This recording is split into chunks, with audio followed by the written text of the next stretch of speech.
the people who are paying the price, the people who are paying the cost, are the most vulnerable on this planet.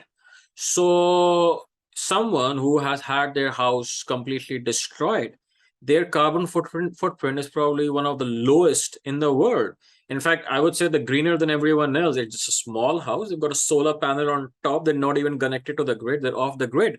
So their carbon emission is next to zero, but they're still paying a very high price. Now, if you compare the same person to someone in the northern hemisphere, then you will see that the difference between their carbon footprint is fairly massive. So someone's got to pay that price. Now, how we calculate that price, how those reparations happen, that's a separate debate. But I think what is important here is that the northern hemisphere, or the, I would say, the G8 or the richer countries, need to realize that the global south needs to have some sort of infrastructure development, some sort of climate resilient infrastructure which can help them in managing this crisis. Because if the same doesn't happen, then we are going to see the same kind of disaster again and again with a much higher compounded human cost. I'll just give you one example here. So Pakistan has had consistently high external borrowings. We've been borrowing in dollars.